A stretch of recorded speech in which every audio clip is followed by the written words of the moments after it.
semuanya. Minta tolong info dong, suara gue kedengeran nggak ya? Di chat juga boleh, atau dimanapun deh.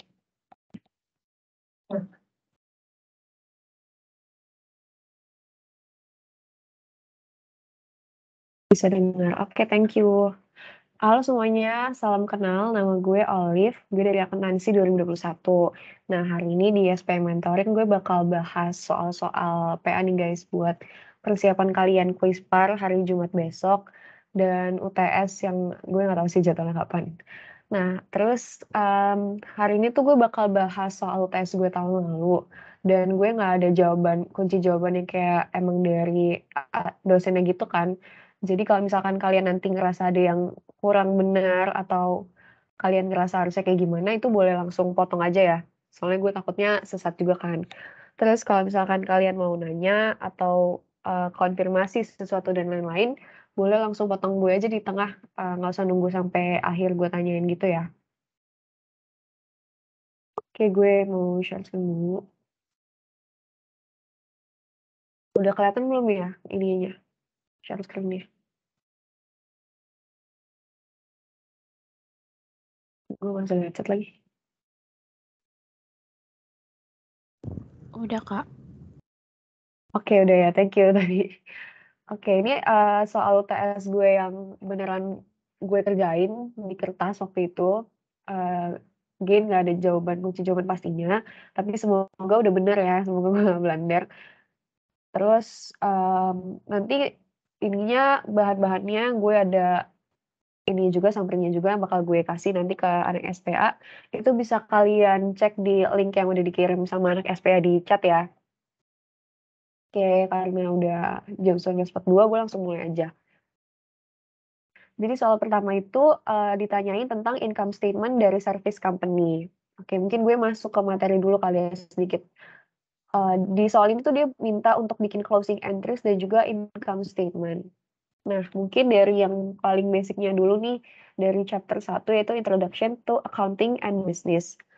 Sebenarnya kalian itu nggak bakal ditanyain tentang uh, apa namanya teori yang gimana-gimana banget sih, kayak nggak bakal ditanyain tentang siapa nih yang bakal pakai data accounting gitu-gitu, itu nggak bakal ditanyain. Cuman good to know aja basic-basic dari accounting itu gimana.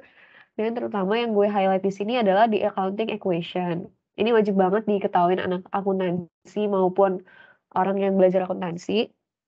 Itu kita punya equation atau persamaan yang adalah asset sama dengan liability plus owner's equity.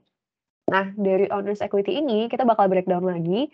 Jadi isinya kan ada ini ya, ada owner's capital atau modal, dikurangin sama penarikan uang untuk penggunaan pribadi atau owner's drawings, ditambah revenue dan dikurangin expenses. Di mana revenue minus expenses ini adalah yang kita cari di income statement gitu.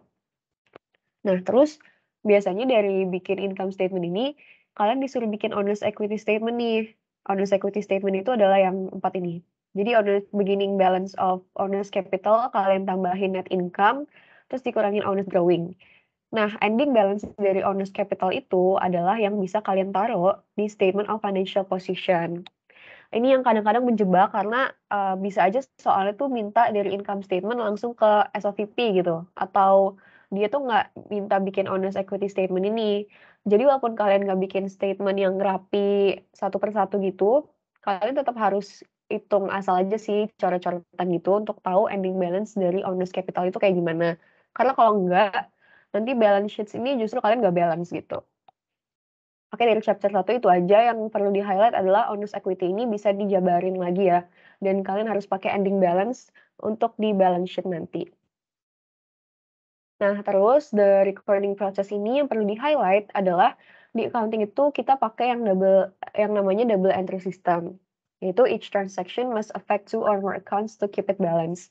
Mungkin kalian juga udah ngerti maksudnya ya, karena di akuntansi ini kan debit dan kredit ini harus balance. Jadi at least ada dua account yang terpengaruh gitu, tapi bisa aja lebih dari dua account. Nah, ini adalah bentuk dari jurnal kayak gini. Habis bikin jurnal, kita biasanya disuruh bikin ledger atau kayak tabel yang nge-provide the balance of each account.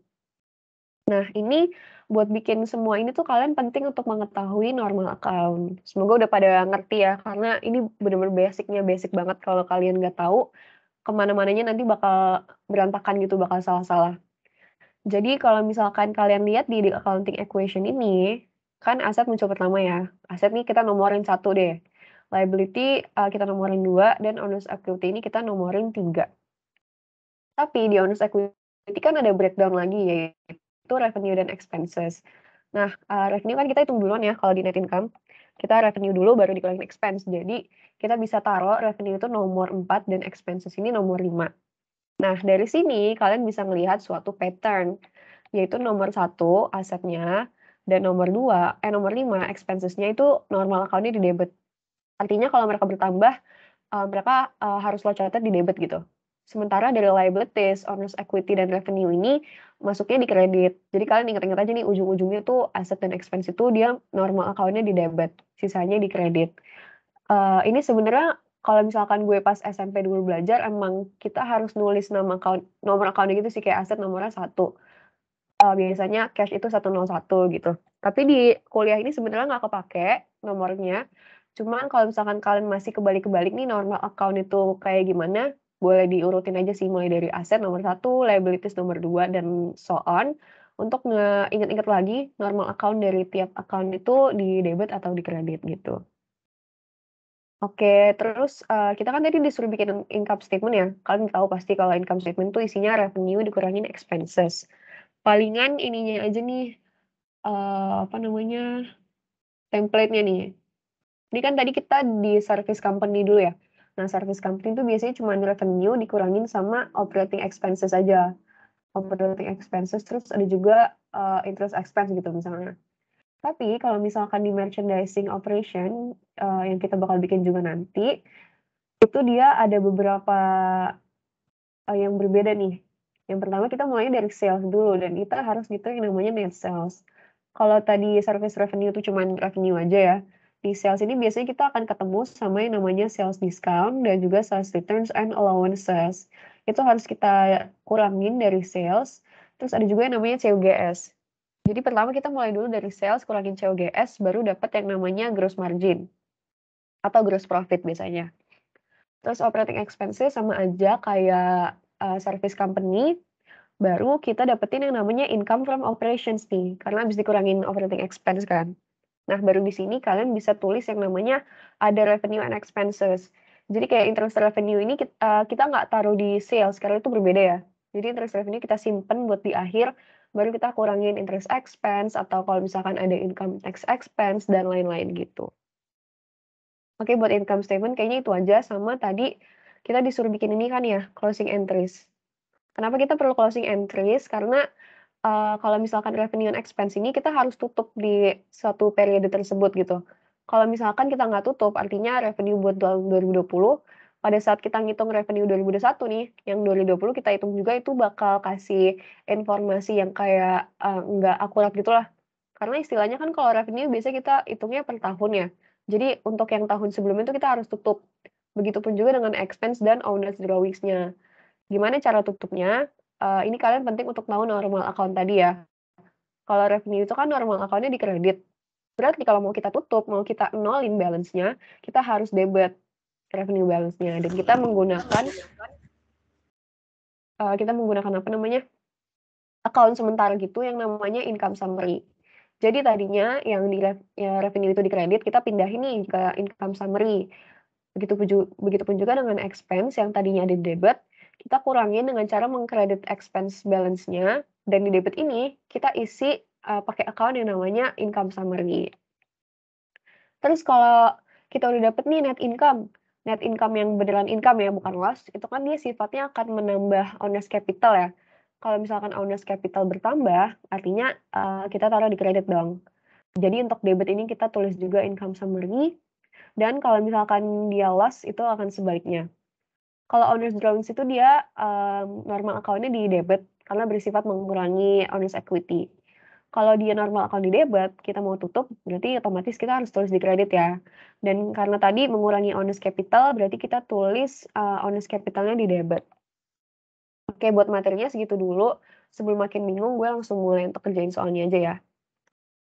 Jadi di sini kita dapat info kalau, Olivia Rodrigo ini udah ada sales revenue sebesar 52.900 dan juga interest revenue 2.500, sama total operating expense-nya adalah 76.600. Yang pertama, kita disuruh bikin closing entries, nomor 3 dan nomor 4 nih yang ini.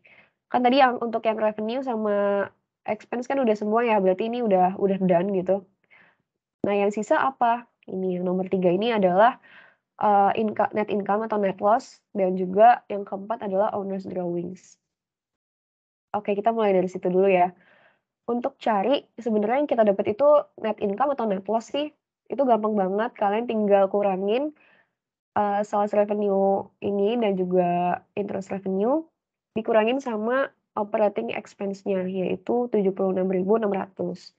Jadi, ini tandanya minus nih, berarti expense-nya lebih besar ya daripada revenue yang kita dapetin. Artinya kita memperoleh net loss sebesar 21.200. Nah, ingat tadi kalau misalkan kita dapat net loss, kan sifatnya mengurangi ini ya, mengurangi, owner's capital. Berarti yang kita taruh di sisi debit itu adalah owner's capital. Since dia normal account-nya di kredit, kalau misalkan berkurang berarti kita taruh owner's capital. Ini masih connect kan ya gue? Oke, masih. Kita taruh owner's capital di debit, dan di kreditnya apa? Kita, ngekredit income summary yang tadi. Jadi singkatnya gini sih guys, income summary yang di debit itu, ada 76.600. Sementara income summary yang ada di kredit ini, baru 55.400 nih. Berarti kalian kan dapat sisa ini ya sebesar net loss tadi, yaitu 21.200. Nah, untuk bikin income summary yang di debit ini balance dengan income summary yang di kredit, nanti kan income summary itu harus 0 ya, karena ini tuh account cadangan doang. Berarti yang di kredit ini kita harus tambahin nih sebesar 21.200. Jadi bisa dilihat dari sisi itu, atau ya kalian kan tahu ya kalau misalkan owner's capital berkurang itu masuknya di debit, otomatis sisanya itu masuk ke income summary gitu. Nah, untuk yang nomor 4 ini kita, harus menutup owner's drawings. Terus dia udah kasih tahu di soal kalau owner's drawings for the month itu adalah 14.250. Kita langsung eksekusi aja di sini, owner's capital-nya juga akan berkurang ya, karena ada penarikan modal, yaitu dari account owner's drawings. Sebesar berapa? Sebesar 14.250 sesuai yang tertera di soal. Oke, ini ada penjelasan yang sama kayak yang tadi, dibaca-baca lagi kalau misalkan masih belum paham, tapi singkatnya, closing entries ini cuma membalik normal account aja sih. Jadi ini adalah jawaban dari yang nomor 1 yaitu closing entries. Selanjutnya, kita belum kelar di closing entries aja nih. Kita disuruh prepare income statement of June 2021. Tadi kan gue sempat tunjukin juga ya bentuk dari income statement itu kayak gimana. Kalau untuk operating yang service tuh kayak gini. Kita mulai dari revenue dikurangin dengan segala operating expenses. Oke, jadi kita tulis ulang nih, kita punya revenue berapa, itu kita dapat dari soal ya, sales revenue adalah 52.900. Jadi kita tulis 52.900. Terus, kita mulainya, ini kan interest revenue tadi masuknya ke other ya. Jadi itu kita simpan dulu nih di akhir nih, interest revenue simpan dulu di akhir. Kita langsung hitung yang operating expenses dulu. Kalian tinggal istilahnya nyalin aja nih semua yang ada di sini dari salaries expense 20.100 sampai ke insurance expense, semuanya kalian masukin. Kalian masukin semua account-nya berikut dengan semua nominalnya. Dapat ya salaries expense segini, rent expense segini, dan lanjut. Kalian totalin deh total operating expense-nya berapa. Itu dengan cara tambahin aja semuanya, ini. Jadi total operating expense-nya adalah 71.200. Terus setelah kita dapat total operating expense, kita kan berarti bisa dapat yang namanya income from operations ya. Ingat pokoknya kalau habis hitung operating expense itu, selanjutnya kita pasti record-nya income from operations gitu. Gimana caranya? Sesimpel tinggal, dari 52.900 ini, kita kurangin sama operating expense-nya. Ini gue tambah karena di sini udah ada tanda minus ya. Jadi income from operation kita itu 18.300. Nah, tapi kita belum record other income and expenses nih. Seperti interest revenue tadi. Jadi interest revenue-nya itu kita masukin lagi ke income statement sebesar 2.500. Karena dia revenue jadi dia bersifat menambahkan ya, bukan ada minusnya. Nah, terus tadi ini gue kelewat, sorry. Di sini ada interest expense itu juga dipisahin ke bawah. Interest expense dan income tax expense itu kalian nggak masukin ke operating expense ya. Itu kalian taruh di bawah. Jadi di sini kita hitung dulu nih earnings before interest and tax itu caranya adalah dengan yang kan tadi kita ada loss sebesar 18.300. Tapi kita ada tambahan revenue nih 2.500. Berarti loss kita berkurang dong ya, jadi 15.800. Nah, ini kan namanya aja earnings before interest and tax. Berarti kita sekarang akan record yang namanya interest expense. Sebesar berapa yang ada di soal yaitu 5.400. Karena dia adalah expense, sifatnya itu mengurangi income, jadi kita akan kurangin ya. Earnings before interest and tax ini kita kurangin lagi ke interest expense, dan barulah kita akan mendapatkan net income atau net loss kita. Karena udah minus pasti udah net loss ya. Jadi ini caranya adalah dari 15.400 ini, 800 sorry, itu interest expense-nya kita kurangin lagi. Jadi kita dapat yang udah net banget nih, rugi kita tuh berapa sih? Yaitu 21.200. Ini adalah catatan sedikit ya, kalau misalkan interest revenue, dividend revenue, atau kalian juga ngesewain tempat nih, terus kalian dapat uang sewa, ataupun kalian jual, misalnya kalian tadinya punya mobil gitu, terus kalian jual mobilnya. Itu kan kalau misalkan, harga jualnya lebih besar daripada harga beli, kan kita dapat untung ya. Nah, itu semua kita taruhnya di other income and expenses. Begitupun juga dengan expense yang mirip-mirip ya, kita jual barang gitu-gitu, itu kita pisahin dari operating expense.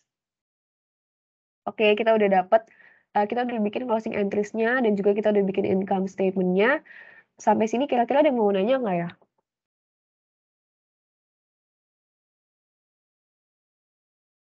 Masih simpel banget sih, baru closing entries dan income statement. Tapi paling jangan lupa untuk nulis, judul-judulnya ini ya, dari nama perusahaan, terus kalian lagi bikin financial statement yang mana, dan ini sampai bulan apa atau tahun apa sih gitu. Supaya dapat poin nulis juga.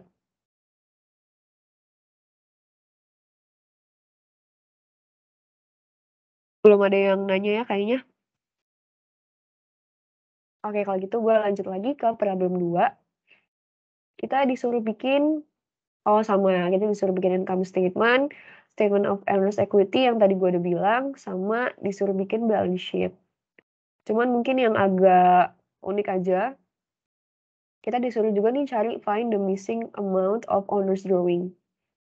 Kalau tadi di problem 1, kita udah dikasih tahu langsung owners drawing-nya berapa.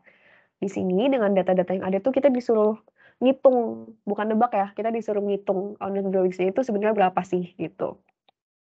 Oke, langsung aja ke yang pertama adalah disuruh bikin income statement dan dia udah jelasin sih di sini kalau itu using multiple steps yang ada gross profit tadi gue disebut, income from operations tadi muncul di nomor 1, ini earnings before interest and tax dan sampai ke bawah ini juga udah muncul ya tadi di problem 1. Jadi kita langsung cepet aja hitung income statement-nya. Karena ini merchandising company, kita mulai dari yang namanya sales dulu nih. Gue pakai warna kuning. Kita cari yang depannya sales gitu. Di sini muncul sales discount 9.450. Ada juga sales return 11.800 dan sales revenue 695.200. Nah, udah nih yang sales biasanya cuma 3 account ini aja. Jadi kita langsung masukin ke income statement kita. Untuk komponen sales itu kita punya sales revenue sebesar 695.200 ya. Nah, tapi sales revenue ini tuh belum net. Karena ternyata ada yang balikin barang ke kita dan kita ngasih diskon gitu. Jadi revenue kita nggak sebesar yang seharusnya tertulis di sini gitu. Jadi kita harus kurangin sales discount. Boleh pakai tanda minus atau tulisan less. Yang penting jelas deh, ini kalau misalkan kalian mau kurangin gitu. Sales discount-nya adalah 9.450 dan sales return-nya 11.400. Jadi sales revenue ini kita kurangin sama sales discount, kita kurangin sales return, dapatlah kita yang namanya net sales. Jadi penjualan bersih kita tuh berapa. Jadi tinggal gini aja ya, 69.200 gue pakai plus karena di sini ada minus, dikurangin sama sales return, kalian dapat net sales-nya sebesar 673.950. Nah, untuk merchandising company ini, ingat kalau habis ketemu net sales itu, kita harus langsung record yang namanya COGS. Karena selanjutnya kita mau record atau mau hitung yang namanya gross profit. Kita cari deh di sini COGS-nya berapa. COGS, ketemu nih, COGS-nya 495.700. Nah, dia kan cost of goods sold ya. Karena namanya aja cost atau biaya, artinya ini harus kita kurangin dong dari perhitungan net income kita. Jadi untuk dapat gross profit ini, kita dapetin dengan cara net sales kita dikurangin dengan COGS. Yaitu kita dapat 178.250. Oke, COGS udah ketemu, jadi kita udah dapat gross profit berapa. Terus lanjut nih kayak tadi income statement di service company, itu kita record operating expenses kita apa aja. Nah, kita cari-cari dulu ya dari soal ini yang namanya expenses tuh apa aja sih. Emang harus super teliti sih guys, gue saranin kalian kan nanti pakai kertas ya, dicoret-coret aja apa yang udah masuk dan apa yang belum supaya kalian bisa recheck gitu. Kita cari yang expense nih. Oh, ada advertising expense 16.400. Ada depreciation expense 7.000. Terus income tax expense dia belakangan ya. Insurance expense ini sama jangan lupa nih selain yang belakangnya expense, kalau di merchandising company itu kita ada account yang namanya freight out atau dia bisa disebut juga sebenarnya delivery expense ya. Jadi freight out ini bisa juga disebut delivery expense. Itu juga harus kita masukin ke perhitungan operating expense kita. Terus interest expense juga kita simpen di akhir. Loss on disposal juga di belakang. Ada lagi salaries expense, supplies expense, dan juga utilities expense. Oke, dari sini kita udah dapat semua ya expense-nya. Kita tinggal salin aja ke income statement-nya. Mulai dari advertising sampai nih, advertising, depreciation, delivery expense atau freight out, insurance, salaries, supplies, dan utilities. Kalian tinggal pindahin juga nominalnya berapa satu-satu dengan teliti ya. Dan kalau udah, kita langsung totalin aja nih operating expense-nya. Kita tambahin semuanya. Jadi total operating expense-nya adalah 119.100. Nah, habis operating expense, tadi namanya operating ya. Berarti selanjutnya kita bakal hitung income from operations. Simple aja, tinggal dari gross profit. Nih, tinggal gross profit. Expense, berarti dia sifatnya mengurangi ya. Ini pakai plus sekali lagi karena gue pakai minus di sininya. Jadi kita dapat income from operations sebesar 59.150.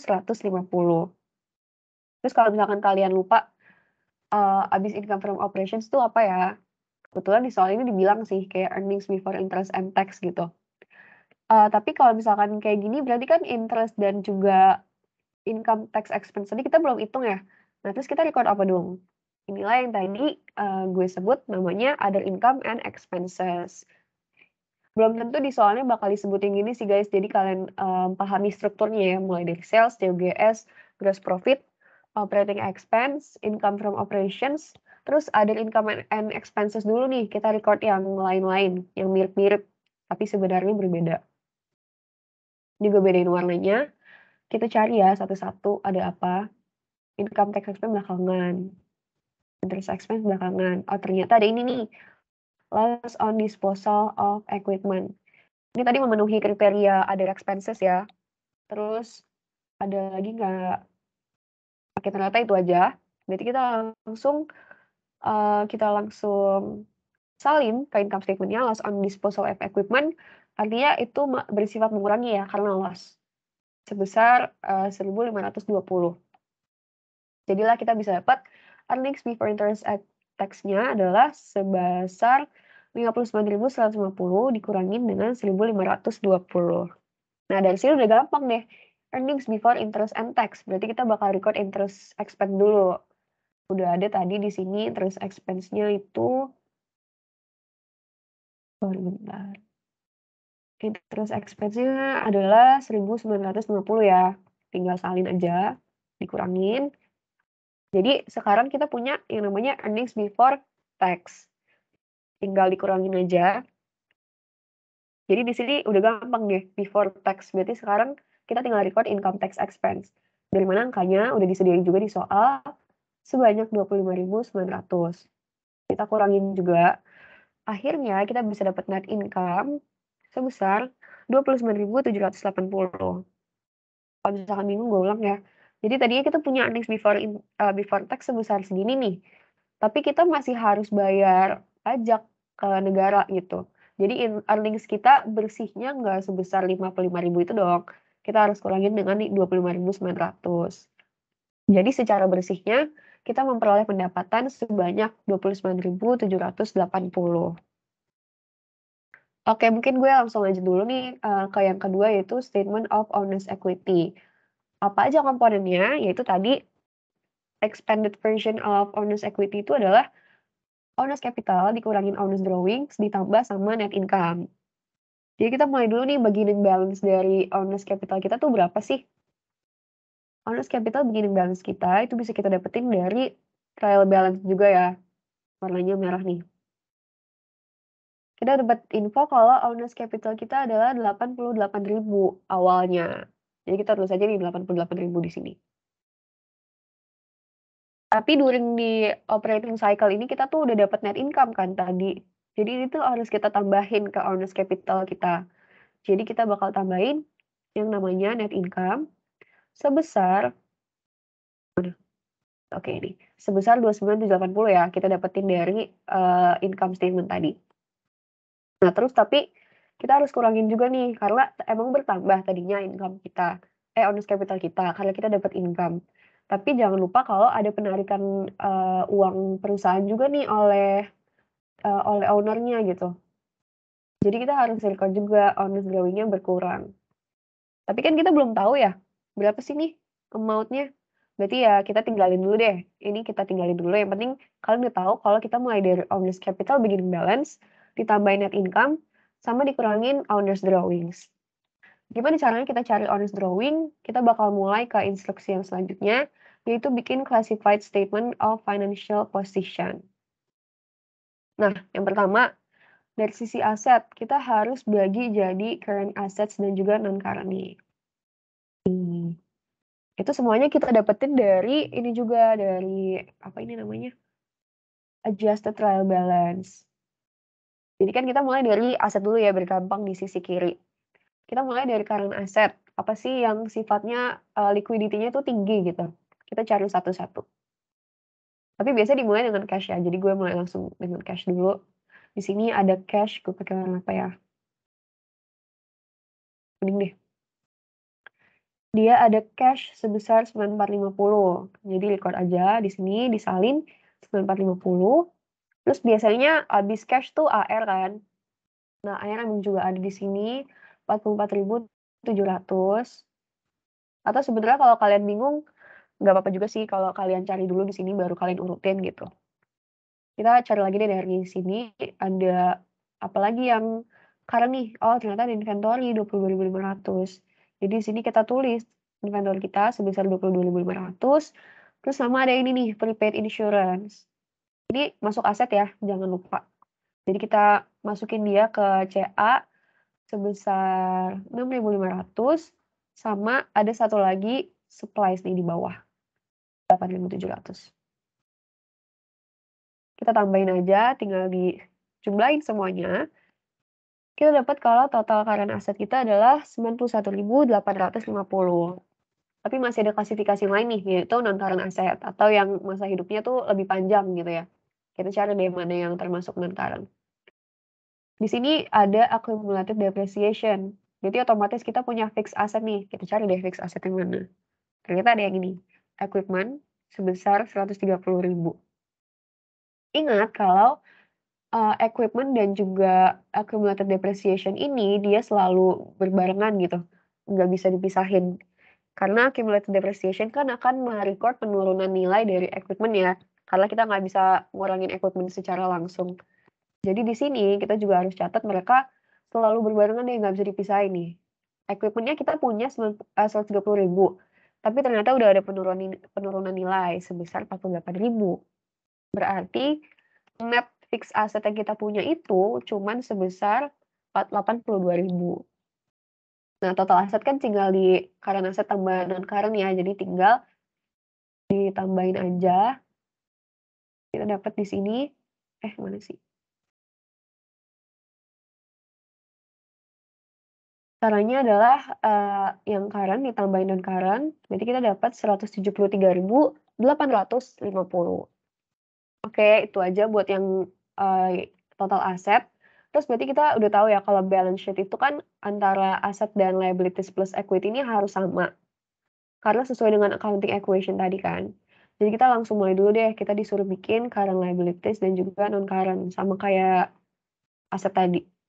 Berarti kita cari yang mana, akun utang tapi dia sifatnya tuh akan, dibayar dalam kurun waktu 1 tahun atau current ya gitu. Ini, salah satu account paling basic yaitu accounts payable, langsung kita tulis aja di current liabilities, udah pasti masuknya AP. AP itu udah pasti masuk CL, sebesar 21.600. Nah, dia ada yang payable lagi nih, namanya bank. Biasanya kan bank payable itu dia masuknya ke long term liabilities ya. Tapi kalian harus baca juga notes di soal, kalau some amount of bank payable yaitu 6.500, dia harus dibayar di tahun 2022. Nah, lihat lagi kalau ini adalah adjusted trial balance sampai dengan 31 Desember 2021. Berarti setiap utang yang harus dibayar di tahun depannya atau 2022, itu masuknya ke CL dong. Jadi otomatis kita harus record bank payable yang due in 2022 ini masuk ke CL sebesar yang tertulis di soal yaitu 6.500. Terus cari lagi, account lain yang masuk ke CL apalagi, ternyata kita punya ini unearned revenue. Harusnya udah pada ngerti ya kalau unearned revenue ini kan masuknya ke utang, karena kita masih ngutang, kewajiban kita kepada customer gitu. Jadi ini kita masukin juga ke perhitungan CL, unearned revenue sebesar 7.200 dan CL-nya kita bisa dapetin dari summation of semuanya. 35.300 gitu. Terus, buat NCL-nya kita tadi udah tahu ya kalau bank payable itu ada yang harus dibayar 2023 sampai 2025. Berarti sisanya ini kita bakal record di, NCL karena dia lebih lama daripada 2022 gitu. Kan, dia awalnya punya 32.500 ya, tapi sebanyak 6.500 itu udah harus dibayar tahun depan. Berarti yang masih lama nih harus dibayarnya 2023 ke atas, itu kita sisanya adalah 26.000. Jadi total liabilities-nya tinggal ditambahin aja CL plus NCL, yaitu sebesar 61.300. Nah, sampai sini dulu deh. Kan kalau misalkan kita mau cari equity itu, kita harus tahu, ini kan tadi gue bilang, kita harus tahu, ending balance dari owner's capital itu berapa. Sementara tadi kita stuck tuh, kita nggak punya owner's drawings-nya, jadi kita belum dapat owner's capital ending balance ini. Gimana cara ngitungnya? Kita balik lagi ke basic information tadi, kalau accounting equation itu adalah total liabilities ditambah dengan total equity. Jadi, 173.850 yang ada di aset ini, itu juga akan menjadi, total liabilities and equity kan, sebesar 173.850 gitu. Nah, kita udah tahu kalau total liabilities-nya tadi sebesar 61.300. Berarti kita bisa tahu juga nih total equity-nya dengan, pindahin ruas ya. Jadi 173.850 ini kita kurangin dengan 61.300. Sorry, ini tadinya sebenarnya ada iniannya, 61.300 tuh. Nah, kita udah tahu kalau total dari owner's equity kita adalah 112.550. Nah, tapi owner's equity itu kan isinya mulai dari owner's capital, habis itu ditambahin sama net income, terus dikurangin sama owner's drawings kan. Jadi kita harus otak-atik juga nih dari, 112.550 ini, gimana cara cari owner's drawing-nya. Cara carinya adalah tadi, kita kan punya di sini ada lagi. Owner's capital kita yang setelah ditambahin net income itu adalah totalnya 117.780. Dapatnya dari mana? Dari ini tadi ya. Owner's capital 88.000, kita tambahin dengan net income kita yaitu 29.780. Berarti owner's capital yang sebelum dikurangin owner's drawings itu kita punya 117.780.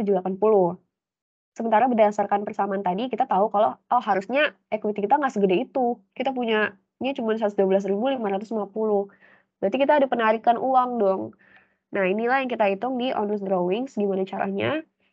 Dari 117.780 yang kita punya dari penambahan net income tadi, kita kurangin dengan yang seharusnya tuh berapa. Artinya ada penarikan uang sebesar 5.230. Nah, udah misternya terpecahkan dong ya. Jadi di sini kita bisa langsung aja record owner's capital-nya segini. Mana sih angkanya? Total equity segini. Sebenarnya kalian tinggal ini aja sih owner's capital pakainya yang begini yang ending balance gitu. Itu dari 11780 tadi dikurangin dengan owner drawing-nya. Jadi langsung aja gitu. Dan kalian bisa dapat deh kalau total asetnya itu 17380, begitupun juga dengan total liabilities and equity-nya. Karena kita tadi udah dapat owner's drawing-nya nih, kita bisa lengkapin owner's equity statement tadi. Owner's drawings-nya adalah sebesar 5.230. Jadi changes in equity-nya tuh sebesar net income-nya dikurangin dengan owner's drawings-nya. Ini harusnya minus deh. Jadi, di ending balance dari owner's capital kita adalah 88.000 ditambah changes-nya berapa? Itu 112.550. Jadi udah sama ya owner's capital ending balance di sini dan juga yang kita dapetin setelah tadi kita ketemu owner's drawings-nya maupun yang kita dapetin dari cara pindah ruas dari accounting equation ini. Oke, udah ya disuruh bikin sampai ke balance sheet itu aja, berarti untuk problem 2 ini kita udah selesai. Kira-kira masih ada yang mau nanyain dulu nggak tentang ini? Udah cukup jelas kah atau masih ada yang kurang jelas? Atau kalau kecepatan juga boleh bilang ya, Kak tolong pelanin dikit dong gitu.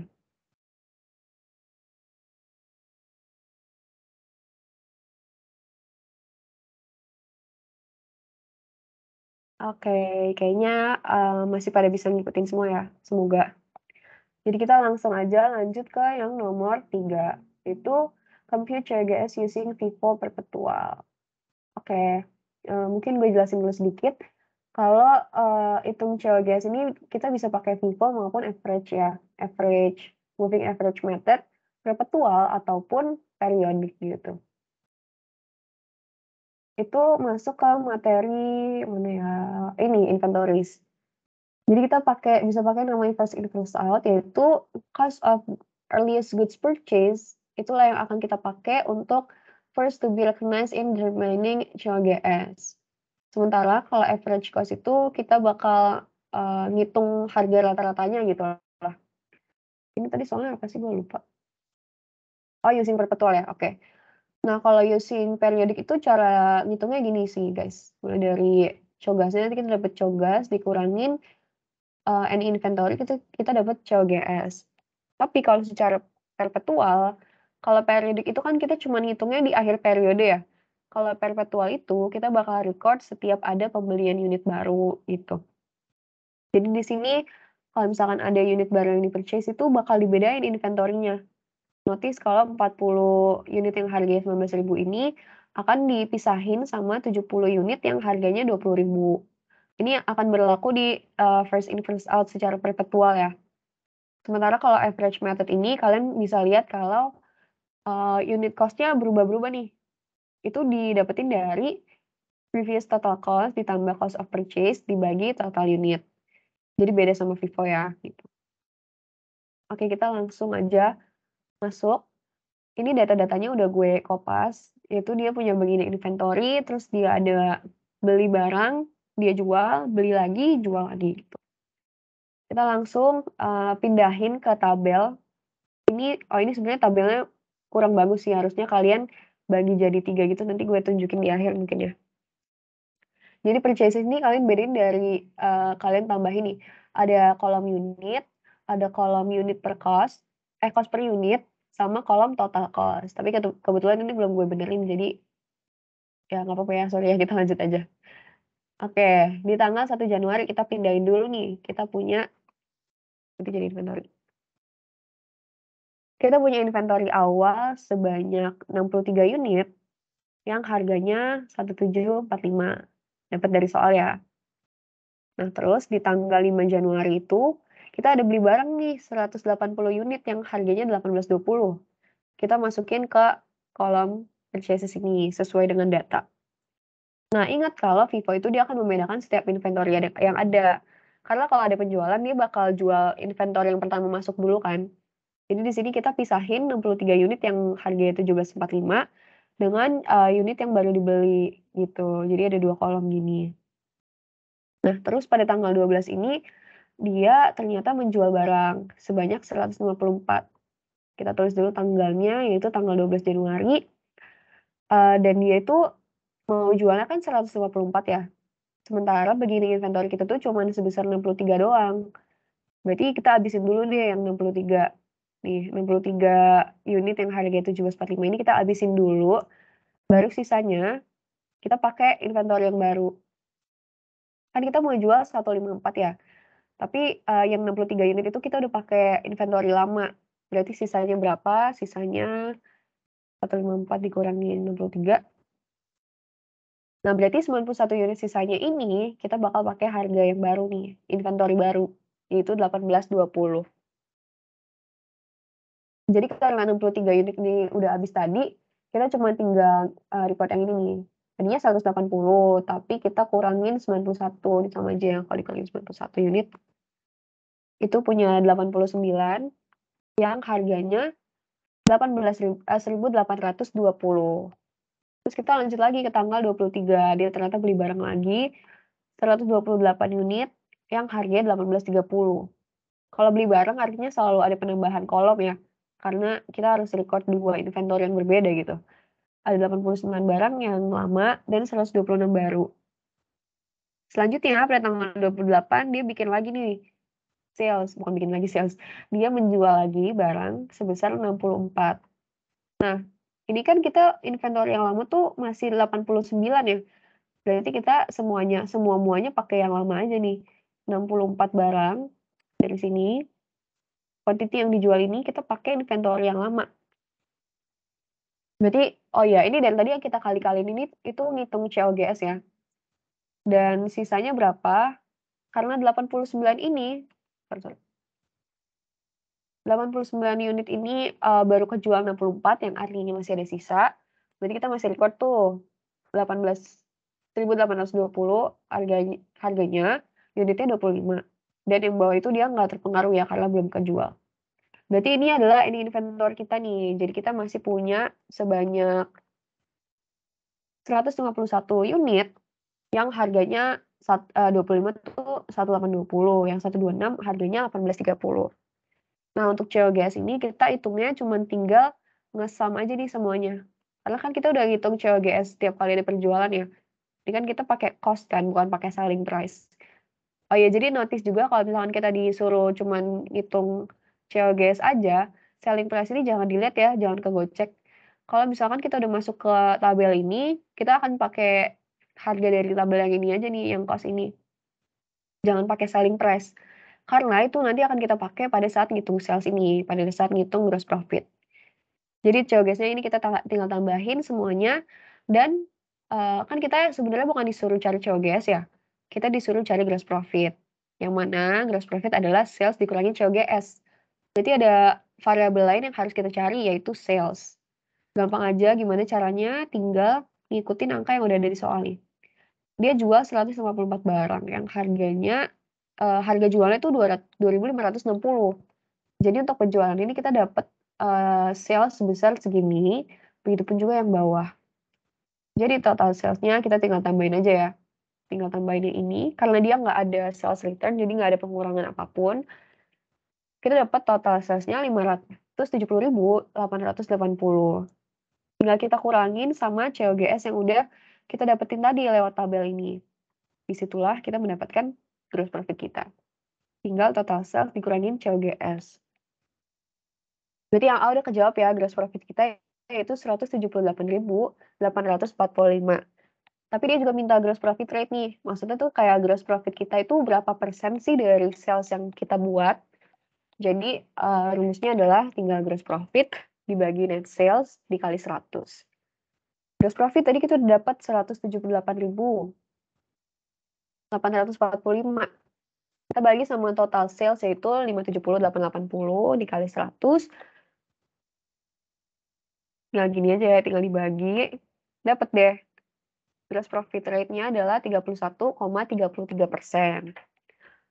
Oke, buat soal yang COGS ini gitu aja sih, ini cukup simpel ya soalnya dibandingin soal-soal lain, kayak mungkin soal kuis Pargue atau soal di Mojaku, ini cukup simpel. Jadi kalau misalkan kalian mau latihan lebih, boleh cari soal di Mojaku atau cari-cari soal kuis per tahun lalu. Karena kayaknya ini soalnya dia cuma ada purchase dan sale kan. Kalau di soal lain tuh ada purchase return, ada sale return. Jadi itu memerlukan ketelitian yang lebih tinggi. Jadi kalau misalkan kalian mau latihan, in case nanti muncul tuh ada purchase return sama sales return. Kalau kalian kurang latihan kan nanti malah jadi kagok ya. Jadi boleh sih cari soal-soal lain untuk latihan di mana ada bagian purchase return dan juga sales return. Karena dia akan mempengaruhi inventory nih. Nggak akan semudah ini tadi. Ada yang tadinya harus dibalik-balik gitu. Tapi untuk soal yang ini ada yang mau nanya nggak? Computer Gas Using Vivo Perpetual.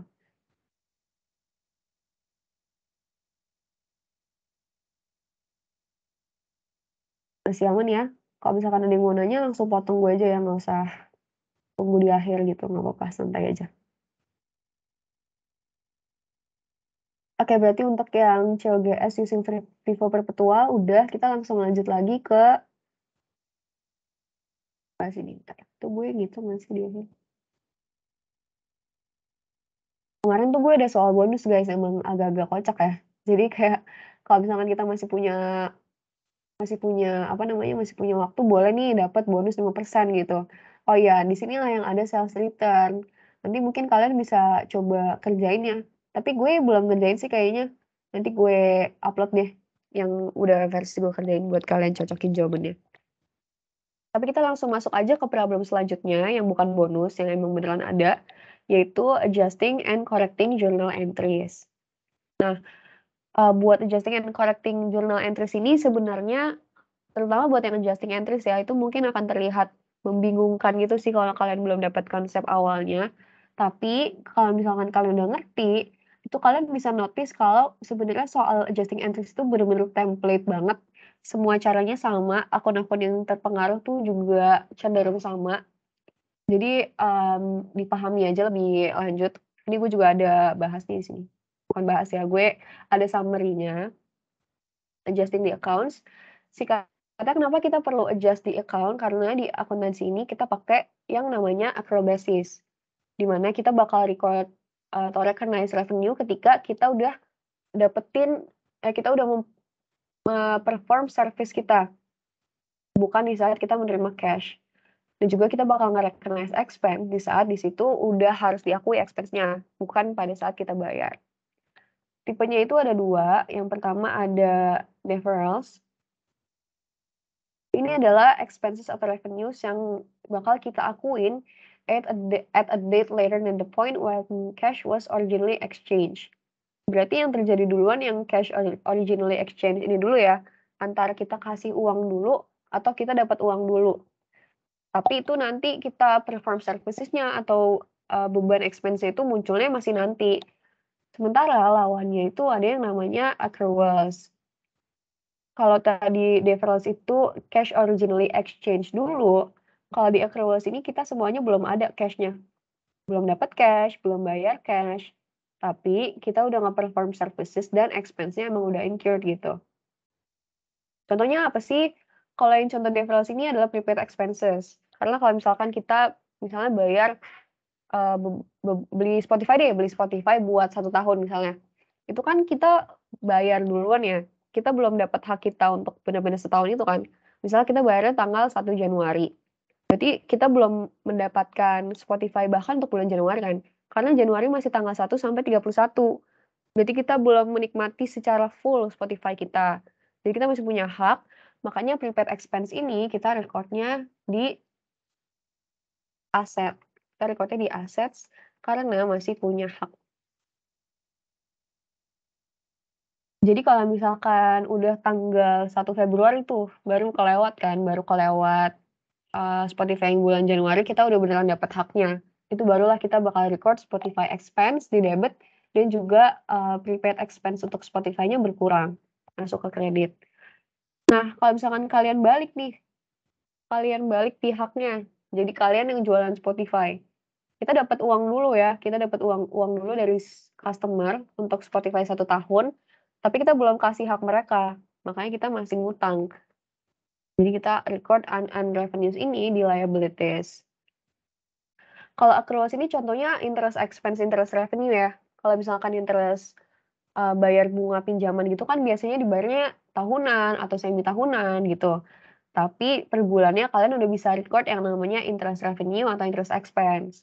Kalau interest expense, kalau misalkan dari sisi kita yang minjem duit ya, kita kan bayarnya masih nanti nih. Berarti temennya tuh masih interest payable dulu, bukan bukan cash gitu. Sementara kalau misalkan yang satunya nih, kita, harusnya kan dapat pendapatan dari bunga interest revenue. Tapi karena masa pembayaran bunganya tuh masih misalnya 6 bulan lagi, kita masih record-nya tuh sebagai interest receivable, bukan cash. Oke, itu aja buat, konsep dari adjusting the accounts. Gue bakal langsung masuk ke soal aja nanti supaya lebih jelas. Tapi kalau misalkan kalian bingung, bisa dicek lagi nih ada summary-nya, kalau misalkan prepaid expenses kayak gimana, under revenue kayak gimana, dan lain-lain. Sorry malah kecoret. Gue nggak rekomen untuk kalian, hafalin ya. Adjusting entries ini akan sangat baik kalau kalian udah paham konsepnya gimana, nanti pas ngerjain udah tinggal sat-set gitu.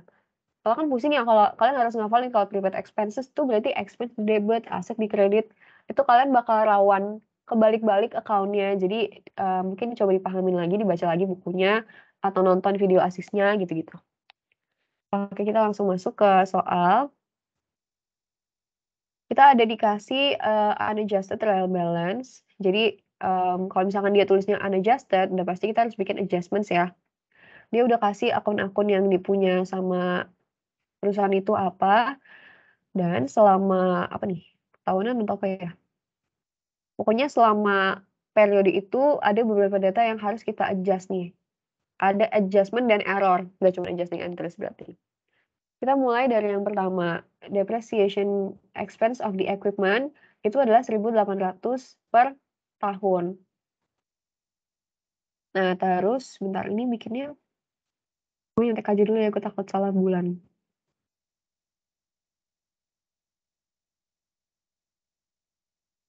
Wait. Oke. Kita anggap ini, per bulan aja ya, kita cuman bakal record untuk 30 Juni 2021 aja, 1 bulan gitu. Nah, dia bilang depreciation expense. Kalau udah sebut kayak gitu udah pasti di debitnya kita langsung record aja depreciation expense. Nah, kalau misalkan ada depreciation expense kan ada pengurangan nilai dari equipment ya. Tapi tadi yang gue bilang equipment itu nggak bisa langsung dikredit. Instead, kita pakai account yang namanya accumulated depreciation buat equipment. Nah, terus dia bilang tuh, kalau 1.800-nya itu buat 1 tahun. Kalau kita mau hitung per bulan, berarti gini ya caranya. 1.800 kita hitung buat per bulannya berapa. Itu yang kita record untuk bulan ini. Oke, gitu aja. Kalau misalkan tentang depreciation udah pasti yang muncul tuh ini doang gitu. Jadi inget-inget aja. Terus yang kedua, kita punya supplies on hand itu 490. Jadi yang kita masih punya nih 490. Sementara kita cari di unadjusted trial balance, awalnya tuh kita punya supply sebesar 800. Tapi di akhir kita cuma punya 490. Artinya terjadi pengurangan dong. Nah, kalau misalkan pengurangan supplies ini, kita bakal record supplies expense, dan kalau ini tuh kita boleh langsung kredit aja supplies-nya gitu. Sebesar berapa? Karena info yang kita dapetin itu, ending balance-nya, berarti kita harus ngitung adjustment-nya berapa dong. Jadi itu kita dapetin dengan cara mana nih? Oh, ternyata gue udah salin ini juga ya. Supplies-nya tadinya kita punya 800, tapi di akhir tuh kita tinggal 490. Berarti kurangnya selisihnya doang kan. Jadi supplies kita berkurang sebesar 310. Kalau masih bingung nanti kita akan buktikan di kolom adjusted trial balance ya. Untuk nomor 2 udah, terus di nomor 3 kita ada yang namanya unearned service revenue. Dia itu diterimanya pada tanggal Januari 2. Dan ingat sekarang kita udah ada di bulan Juni ya nih, kita di bulan Juni, Juni 30, 2021. Jadi dia terima 1.440 untuk 24 bulan, starting dari Januari 2021. Kita mulai dari ngitung dulu ya. Ini gue tulis di sini.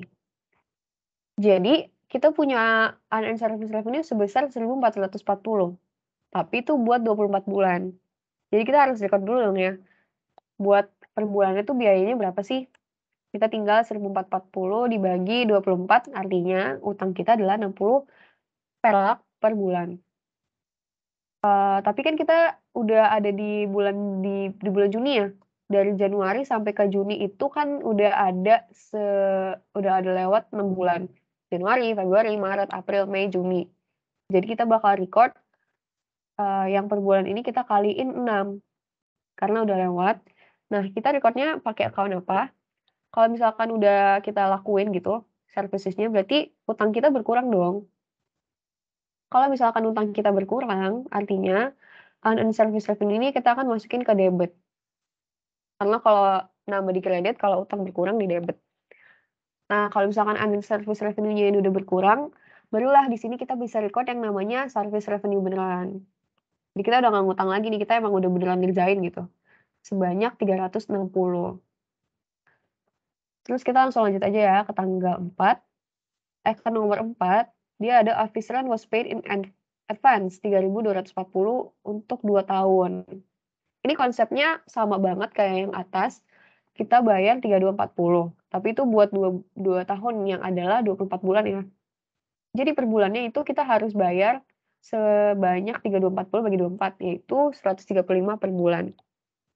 Nah, dia tuh sama kayak tadi, dia starting-nya Januari 1, 2020. Sementara ini udah bulan Juni kan di soalnya, jadi kita kaliin lagi ke 6. Yang per bulan ini kita kaliin ke 6. Artinya kalau misalkan kita udah lewat bulannya gitu, kita bisa record yang beneran rent expense-nya kan, dan hak kita atas prepaid rent itu udah berkurang, sebesar yang udah kita hitung tadi, 810. Jadi buat soal-soal kayak gini tuh kalian perhatiin aja amount-nya itu untuk berapa lama atau berapa kali, kalian hitung jadi satuan paling kecilnya, dan kalian kaliin sama udah lewat berapa bulan sih, misalnya udah lewat 6 bulan, kalian kaliin 6, atau dari 10 publikasi udah di-record udah ditayangin 5 publikasi, berarti kalian kaliin 5 gitu. Ini bakal kalian pakai untuk segala jenis adjusting entries, konsepnya akan sama gitu. Nah, terus ada lagi nih yang harus kita adjust buat tanggal 30 Juni ini dia ada dapat cash dari customer. Oh gini, jadi tadinya ada customer ngutang ke kita, terus dia bayar nih. Dia harusnya bayar 690, tapi kita recordnya sebesar 960. Berarti itu ada error dong. Artinya yang kita catat tuh cash-nya kelebihan. Kalau cash-nya kelebihan, udah pasti kita bakal ngurangin cash-nya dong. Sebesar berapa? Sebesar selisihnya tuh. Errornya berapa? Ini dari sini ya. 960 dikurangin 690. Jadi cash-nya harus dikurangin sebesar 270 dan di debitnya apa? Jadi kan tadinya kita ada customer ngutang ke kita ya. AR-nya 690 gitu. Tapi kita record AR-nya berkurang 960. Padahal harusnya 690. Berarti kita harus balikin lagi AR ke debit sebesar selisihnya yaitu 270. Oke, terus buat yang ke-6 ada cash payment buat bayar repair equipment itu 69, itu kita recordnya ke debit to equipment dan credit to cash 96. Jadi ada 2 jenis kesalahan nih guys. Yang pertama, harusnya 69 nih, tapi dia recordnya 96. Dan itu kan dipakainya buat repair expense ya, tapi dia malah debitnya ke equipment gitu. Berarti ada salah akun dan juga ada salah nominal.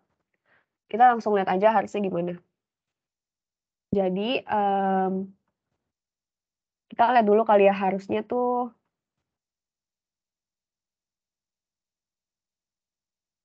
gue lagi lupa nih gue bikinnya gimana. Oke, ini adalah jurnal koreksi yang harus kita bikin. Jadi kan kita harusnya record repair expense dan juga cash berkurang ya, sebesar 69 dan juga 69. Ini adalah jurnal yang seharusnya benar. Tapi kita recordnya malah debit to equipment dan juga cash-nya berkurang sebesar 96. Kan salah tuh berarti. Gimana adjustment yang harus kita bikin?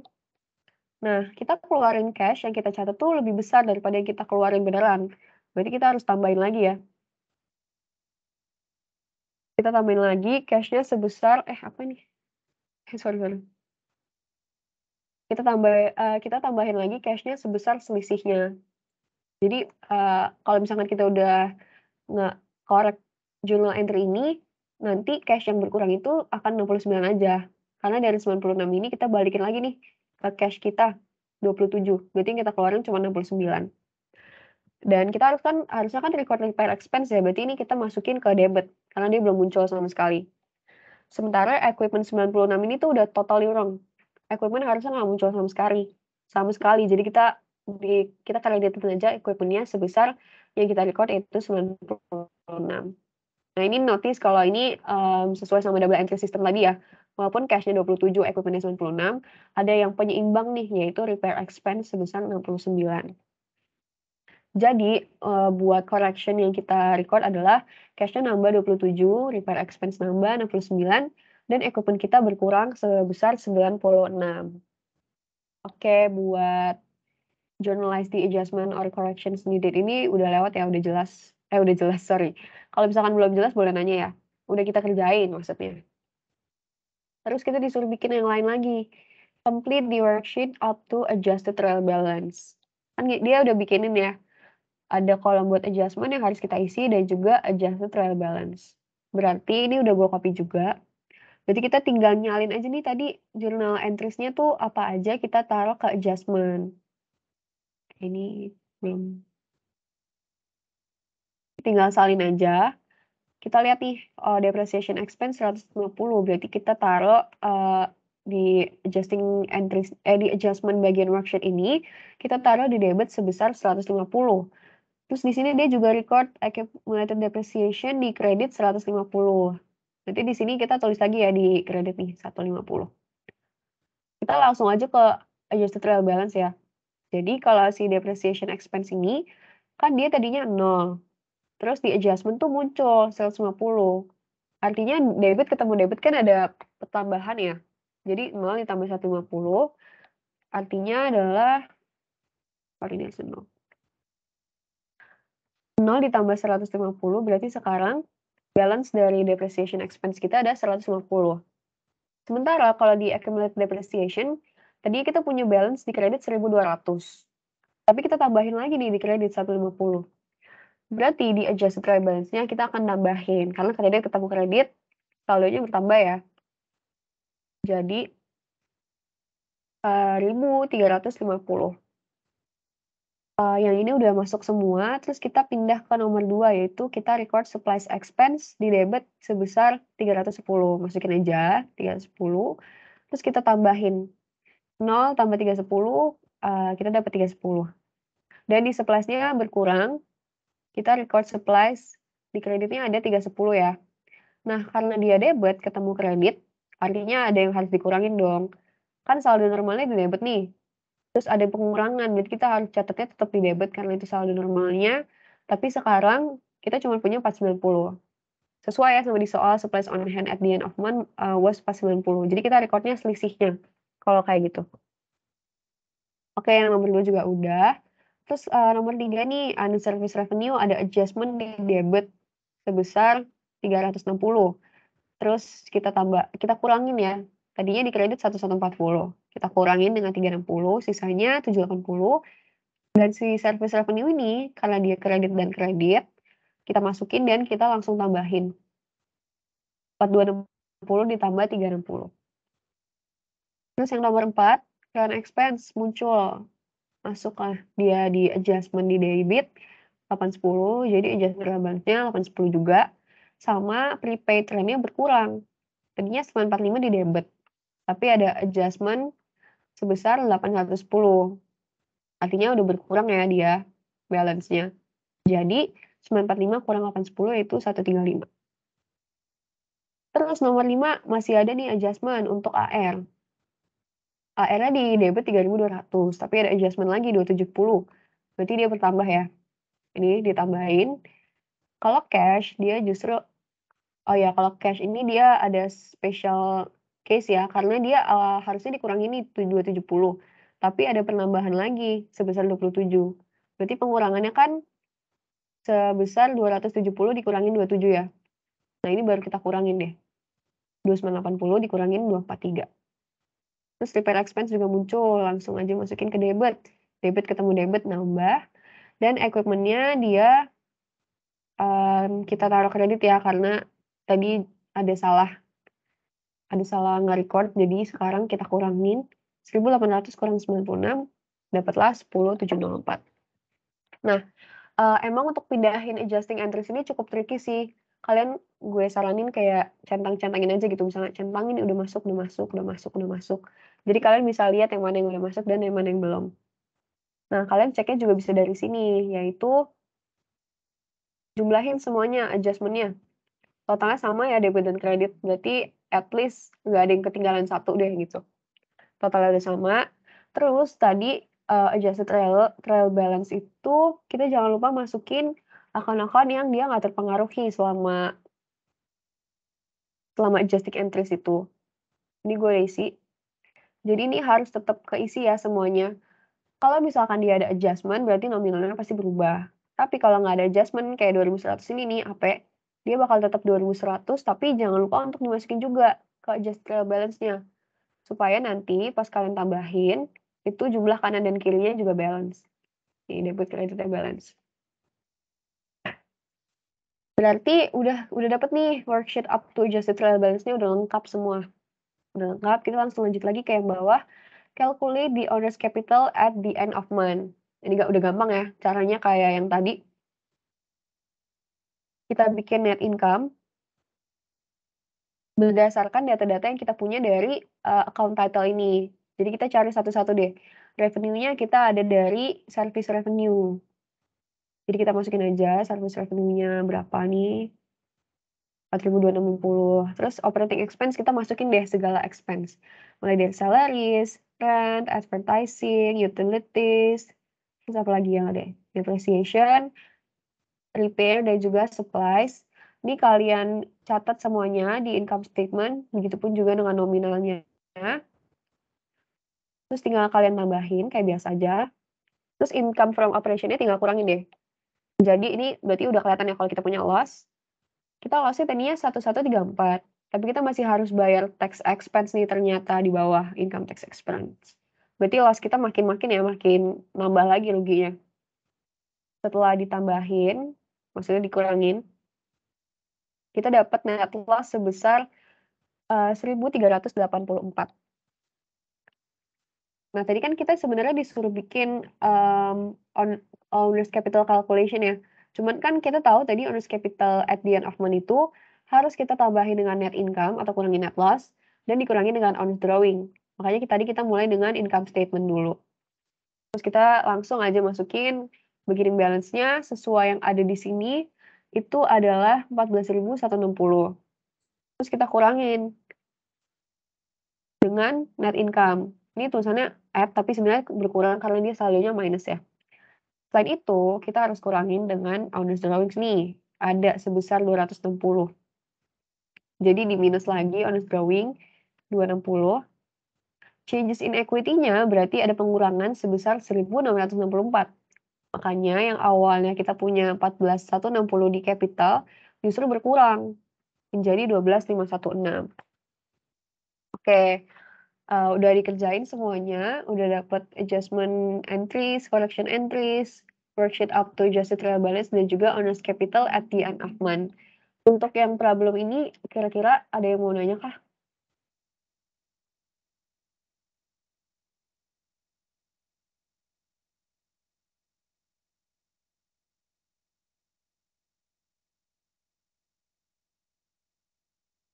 Nggak ada ya, semoga nanyanya karena udah jelas nggak nanya karena udah jelas ya, bukan karena bingung banget. Kalau masih bingung mungkin bisa ditonton lagi recordannya dan dibaca-baca nih summary dari gue dan juga soal-soal yang ada ya.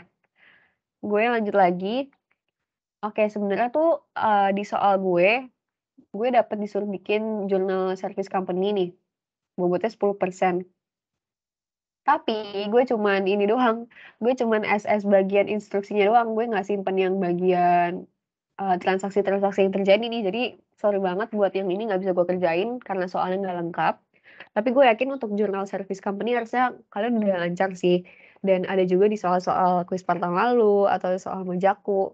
Jadi kalian bisa latihan dari sana. Cuman untuk merchandising company gue ada nih. Jadi kan sebenarnya tinggal tipis-tipis doang ya kalau jurnal kalian tinggal tulis tuh account yang terpengaruh itu apa. Jadi gue langsung masuk ke journal for merchandising company. Dia kasih kita, soalnya tuh ngasih kita data-data transaksi yang terjadi selama bulan Oktober, dan kita disuruh bikin jurnal, tapi ada 2 nih, dari sisi seller dan juga dari sisi buyer. Jadi kita bikin dua-duanya ya. Yang pertama ini gue bikin jurnal sebagai seller dulu, tanggal 6 Oktober. Tanggal 6 Oktober, seller sold merchandise of 46.800, FOB shipping point, ada termin kayak gini dan chargesnya 58% of sales price. Mungkin yang, harus gue ingetin lagi sedikit kalau udah ada yang lupa ya. Jadi freight cost atau delivery expense itu bisa dibagi menjadi 2. FOB shipping point, itu yang bayar ongkos kirimnya tuh adalah pembelinya. Kalau misalkan perpetual nanti dia bakal di-record jadi inventory, tapi kalau periodik dia bakal di-record jadi, freight in. Sementara kalau FOB destination itu sellernya yang bayar gitu. Jadi kita bakal record yang namanya freight out atau delivery expense. Jadi jangan kebalik antara freight in dan juga freight out ya. Freight in ini adalah ongkos kirim yang dibayar oleh buyer, apabila dicatat menggunakan periodic method. Sementara kalau freight out itu adalah ongkos kirim yang dibayar oleh seller atau menggunakan FOB destination point. Bisa ditulis freight out atau delivery expense. Nah, freight out ini jangan lupa tadi karena dia adalah expense ya, itu juga masuk ke perhitungan net income ya. Jadi ini adalah bedanya nih. Soalnya kemarin, ada yang masih belum bisa bedain tuh antara freight in dan freight out. Jadi, di sini oke itu tadi penjelasan sedikit ya singkat. Dia ada bilang seller sold merchandise nih, kan kita sekarang lagi berperan jadi seller ya, berarti kita tulis dia nulis termnya 1/10 N/30. Walaupun dia nggak tulis for cash atau on account, tapi kalau misalkan udah ada termin kayak gini, udah jelas dia, tentang utang ya, yang bayar tuh masih ngutang. Jadi kita berhak atas account receivable sebesar 46.800. Dan di kreditnya gampang, kita tinggal tulis sales revenue juga sama ya, 46.800. Terus dia infoin juga nih kalau COGS-nya 58% dari sales price. Berarti kita oh ini ada infonya ya, FOB shipping point 1/10 N/30. Udah ngerti ya kalau misalkan, ini tuh artinya kalau misalkan kita bisa bayar dalam waktu 10 hari, maksudnya customer-nya bisa bayar dalam waktu 10 hari, mereka berhak dapat diskon 1%. Nah kita, record COGS dan juga inventory sebesar 58% dari sales price-nya. Nih 58% dari 46.800. Artinya COGS kita bertambah dan inventory kita berkurang dong karena barangnya udah kita kasih gitu, sebesar 27.144. Terus di tanggal 7 Oktober ini, paid freight on transaction above harganya 8.950. Ingat kita lagi jadi seller atau buyer? Jadi seller. Terus, ingat kalau FOB shipping point itu yang bayar kan buyer ya, yang bayar tuh pembelinya. Artinya kita sebagai seller itu nggak ada kewajiban untuk bayar freight out kan, makanya di sini kita tulis no entry. Tapi ini jangan lupa untuk ditulis ya no entry-nya guys, karena dari setiap baris ini, setiap jawaban kalian tuh ada poin-poinnya. Kalau misalkan kalian nggak jawab no entry, justru kalian nggak bakal dapat poin. Jadi tulis juga. Oke, gue ulang lagi karena dia belinya tuh FOB shipping point yang artinya harus dibayar oleh buyer nih, buyer pays the freight cost. Jadi dari sisi seller ini kita nggak record apa-apa ya, no entry. Terus tanggal 9 Oktober, kita, tabungan kita, bayarnya return defective products of 12.300. Nah, kalau misalkan barang kita dibalikin, berarti kan, kita ada yang namanya sales return ya. Ini yang akan mengurangi sales revenue tadi, makanya kita taruhnya di debit. Dan juga account receivable kita berkurang, karena tadinya, orang ngutang ke kita 46.800, tapi ada yang mereka balikin nih sebesar 12.300. Berarti, utang mereka ke kita berkurang dong ya, karena udah dibalikin gitu. Nah terus, karena kita sebagai seller itu mendapatkan kembali kan produk yang defektif tuh dibalikin lagi ke kita. Artinya kita bakal record yang namanya inventory di debit. Karena tadinya kita udah jual nih sebesar 27.144. Ternyata dibalikin lagi ke kita, berarti masuk lagi ya ke inventory kita. Dan COGS kita bakal berkurang sebesar, ingat kalau misalkan tadi COGS-nya itu adalah 58% dari sales price, berarti kita harus record-nya juga 58% dari sales return-nya ya, gitu. Jadi kalau kita jualan itu ada COGS di debit dan inventory di kredit, kalau misalkan ada pengembalian, gampangnya tinggal kita balik aja gitu. Oke, terus tanggal 16 Oktober ini ada buyer paid seller in full, berarti kita berhak mendapatkan cash gitu ya, kita dapat cash in full. Nah tapi ini 4A itu kata-katanya buyer paid seller in full aja. Kita harus nge-notice kalau misalkan tanggal 16 Oktober itu masih dalam range waktu 10 hari dari 6 Oktober. Jadi 6 Oktober ini kita jualan, kita berhasil jual, dan kalau misalkan si buyer-nya itu berhasil bayar dalam kurun waktu 10 hari, kita bakal kasih diskon nih. Dia bayarnya tuh beneran dalam jangka waktu 10 hari, berarti kita, harus kasih diskon dong ya? Bentar, ini bener apa nggak sih? Oke. Jadi tanggal 16 Oktober ini, kita kan artinya mengurangi account receivable kita ya. Jadi tadinya kita punya account receivable segini nih, 46.800, tapi ada yang dibalikin sebesar 12.300. Jadi bersihnya sekarang account receivable kita tuh, cuma 34.500, dan karena paid in full berarti udah berkurang nih full-nya. Jadi kalau misalkan ada yang, ada sales discounts dan lain-lain itu gue saranin untuk mulai dari account receivable dulu. Account receivable-nya berkurang in full amount itu 34.500. Nah, kan berarti kita harus ngasih diskon dong, di awal kita udah janji diskon 1%. Berarti kita harus kasih diskon sebesar 1% dari ini dikurang ini, atau singkatnya 1% dari account receivable kita yang baru setelah dikurangin gitu ya. Kita harus kasih diskon segini, berarti cash yang kita dapetin nggak sebesar awalnya dong. Kan kita kasih diskon nih. Berarti bersihnya yang kita dapat itu adalah 34.500 dikurangin dengan 345. Jadi cash yang kita dapat cuman 34.155. Nah, beda kasusnya dengan yang 4B, di mana kalau si buyer-nya ini tuh paid seller in full, tapi dia bayarnya on day 30 instead of day 10. Kan berarti udah lewat dari masa diskon ya. Dia, customer itu nggak berhak lagi atas 1%. Jadi ini gampang aja, kita tinggal record cash bertambah dan AR berkurang sebesar 34.500 karena ada sales return tadi.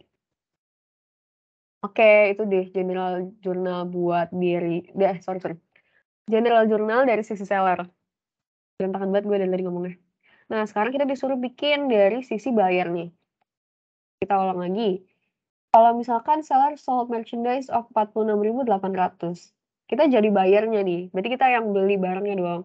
Berarti ada inventory masuk sebesar 46.800.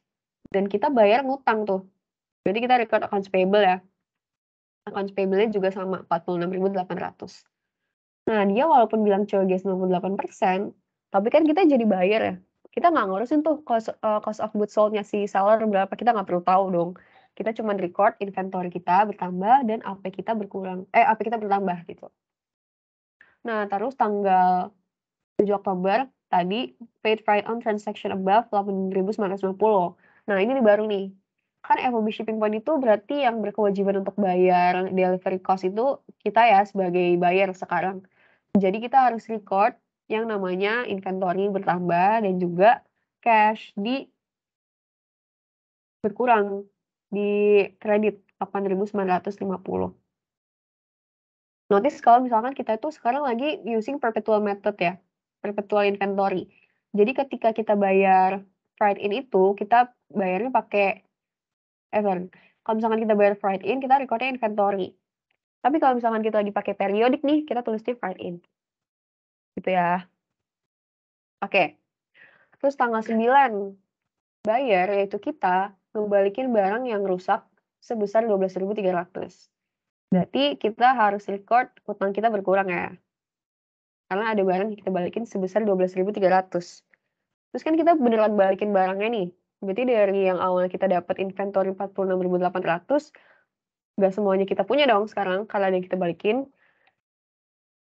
Jadi berkurang tuh sebesar 12.300. Ini perbedaannya yang gue highlight ya. Kita nggak record inventory bertambah dan COGS berkurang karena again kita lihatnya dari sisi buyer.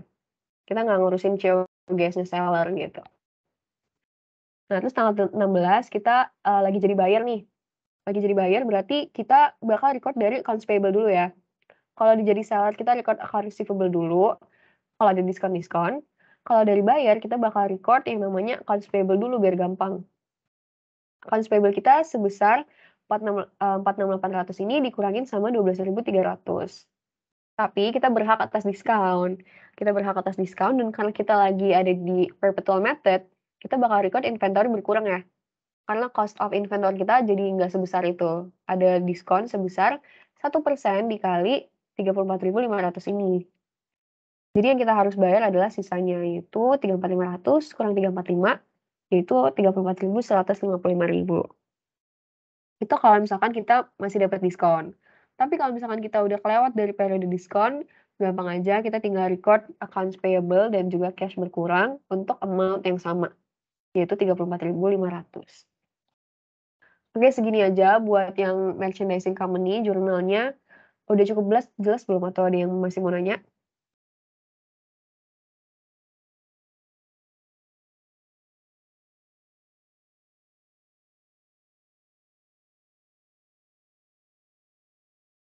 Belum ada yang mau nanya ya? Kalau menurut gue sih ini juga cukup simpel ya jurnalnya. Mungkin karena kita disuruh bikin dari 2 sisi aja, jadi transaksinya sedikit dan juga kayak udah gitu aja gitu, sold, return. Jadi, kalian coba cari lagi soal-soal yang lain supaya, memperkaya pengetahuan kalian tentang variasi-variasi soal yang ada gitu ya. Oke, terus kita masuk lagi nih ke soal yang terakhir. Kita bahas COGS lagi, calculating COGS using periodic system. Kalau yang tadi kan COGS using perpetual ya.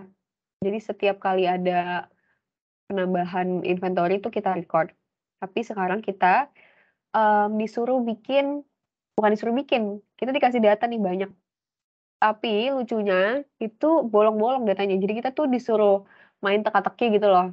Ending inventory-nya berapa, bikin inventory 2021 berapa, dan lain-lain. Kita harus menggunakan data-data yang ada ini nih untuk solve misteri A, B, C, D, E gitu. Nah, ini emang berbeda dari soal-soal biasanya. Gue pas dapet soal tes ini juga kayak, hah, apaan nih soal, demi apa disuruh ngotak-ngatik gitu, emang cukup kaget. Karena biasanya kan cuman ngitung ini doang ya, ngitung yang ini nih maksud gue. Cuman hitung sesuai dengan ini aja gitu, sesuai dengan template-nya gimana. Tapi tiba-tiba kita disuruh berpikir kreatif nih. Jadi, kalau misalkan tentang semua rumus-rumus yang ada tadi, itu ada baiknya kalian jangan cuman kalian hafalin gitu. Jadi kalian harus pahamin penambahan ini dan ini, atau pengurangan ini dan itu tuh, akan menyebabkan nama account yang baru apa. Maksud gue kayak misalnya, cost of goods available for sale itu kan isinya ini ya, bagian inventory, purchase, write-in, dan lain-lain. Tapi di sini purchase-nya nggak ketahuan nih. Jadi kan kalian harus mengerti konsep dari COGAS itu gimana dan juga konsep-konsep lain supaya kalian bisa utak-atik rumus yang ada untuk dapetin jawaban-jawaban di sini.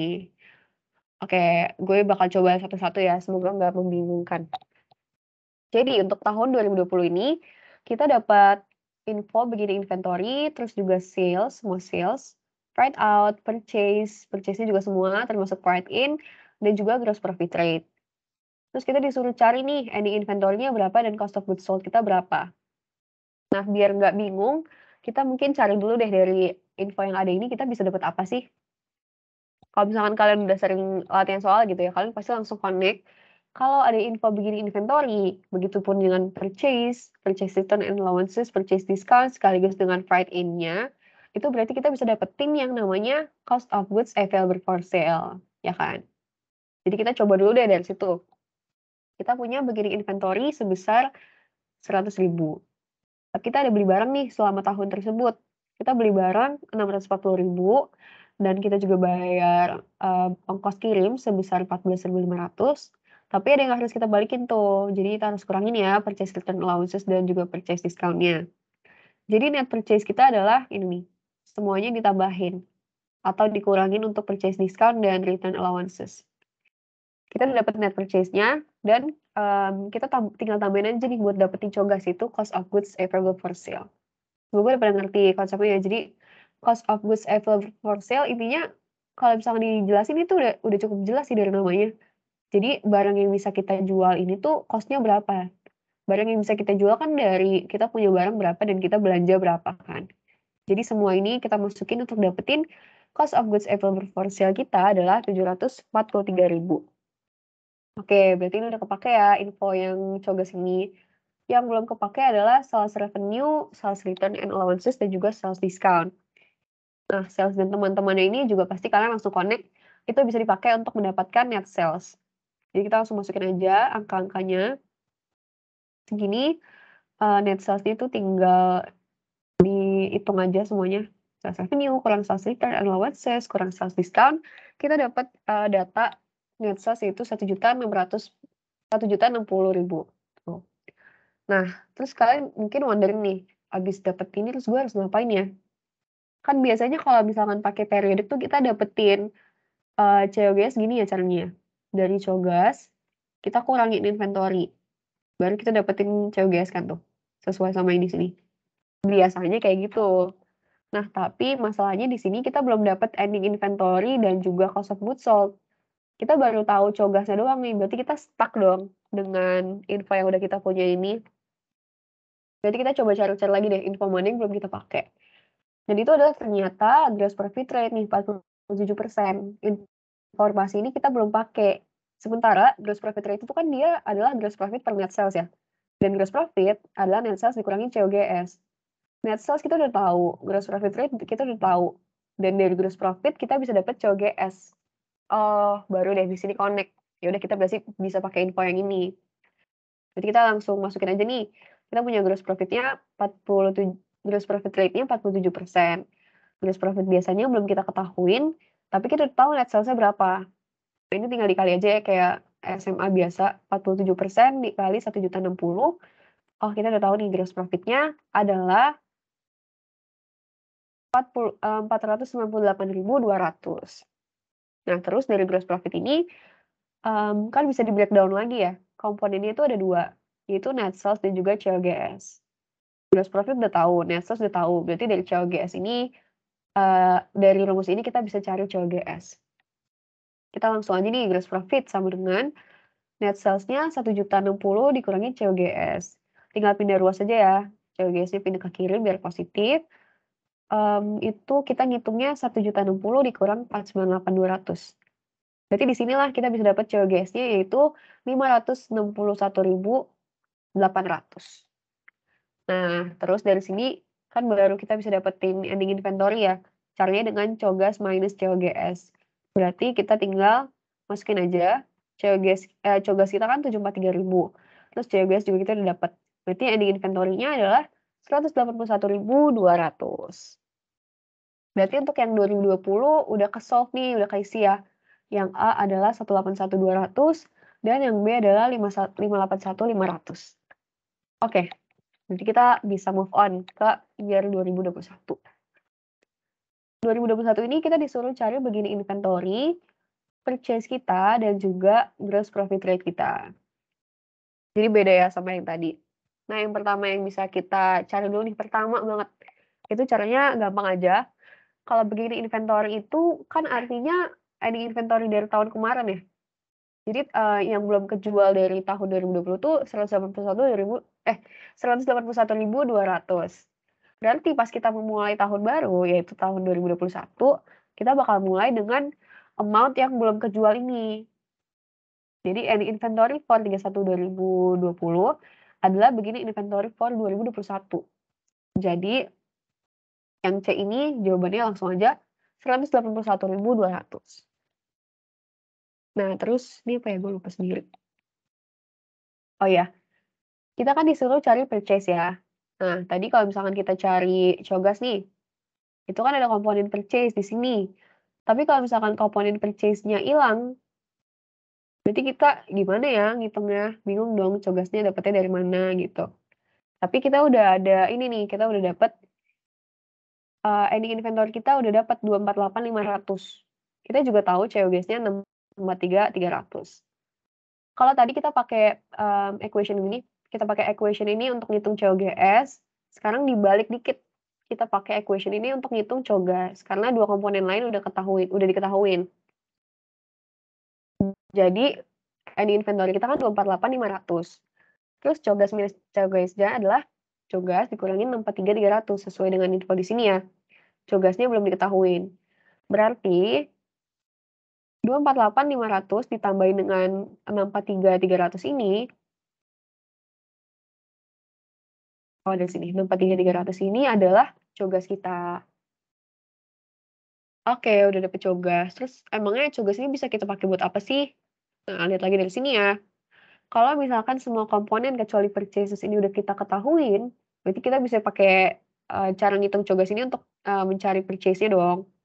Gampang aja.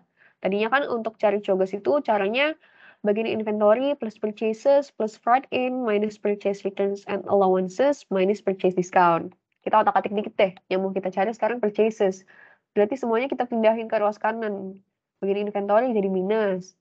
Purchasesnya kita pakai ya buat di kepalanya gitu. Freight in-nya jadi minus, purchase returns and allowances dan purchase discount-nya jadi plus gitu. Jadi di sini kita masukin lagi nih infonya. Kita punya beginning inventory sebesar ending inventory tahun lalu. Purchase-nya yang mau kita cari ya. Terus kita ada freight in. Udah ada di soal 14.000. Kok 14.000? Ini dari mana nih? Bentar. Oh ya bener. Oh ini ya, freight in. Tadi gue kebalik juga nih, gue liatnya yang freight out. Oke, pakai yang freight in-nya tahun ini ada 14.000. Terus kita kurangin dengan yang kita balikin sebesar 22.200 dan diskon kita adalah 10.000. Nah, COGS kita kan kita udah ketahuin ya tadi, sebesar 891.800. Berarti purchases-nya kita pakai rumus yang ini nih, yang udah kita otak-atik tadi. Caranya adalah, gue ulang dikit. Caranya adalah dengan COGS, kita kurangin beginning inventory, kita kurangin freight in. Pokoknya tandanya berbalikan ya, ditambahin sama purchase return, ditambahin sama purchase discount. Aduh, ada yang kurang nih. Apa ya yang kurang?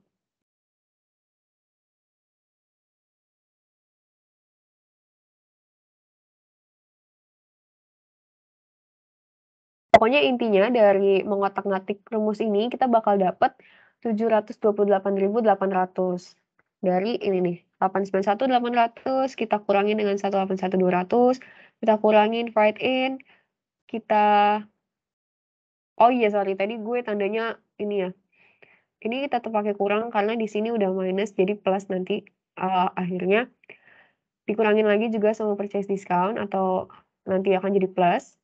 Jadi kita punya purchases kita sebanyak 728.800. Jadi yang purchase ini udah keisi ya 728.800. Terus yang terakhir kita disuruh cari gross profit rate nih. Gross profit rate kan tadi gross profit dibagi net sales. Berarti kita cari dulu net sales-nya. Sama tinggal masukin aja biar cepet gue langsung masukin ya. Begini nih, sales revenue kita kurangin sama return dan discount, kita dapat net sales 1.210.000.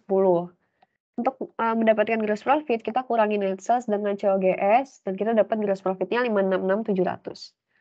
Gross profit rate itu kan gross profit dikurangi net sales dikali 100.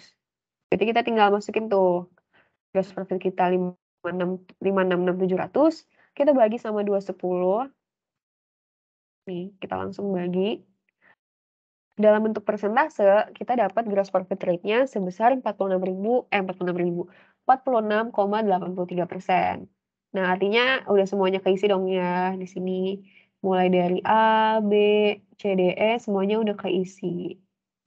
Oke, semoga nggak bingung ya. Pokoknya intinya sih dari setiap rumus-rumus dari COGS periodik ini nih, mulai dari cara ngitung COGS, cara ngitung ending inventory, cara ngitung COGS, cara ngitung gross profit, cara ngitung gross profit rate, dan lain-lain itu kalian harus pahamin semuanya, dan pastinya kalau kalian pahamin, kalian hafal ya harusnya.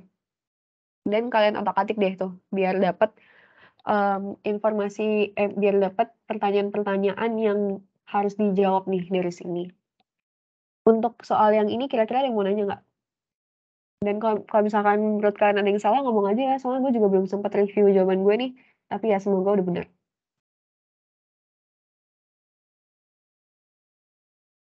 Ada yang mau nanya kira-kira?